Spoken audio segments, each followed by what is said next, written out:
Hello and welcome back to my channel. In today's video, I will show you how you can use your Spotify SharePlay.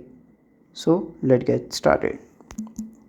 So to use the Spotify SharePlay, you have to follow this easy step. So once you open the Spotify, you should find a suitable track with your friends. Share with your friends. Okay.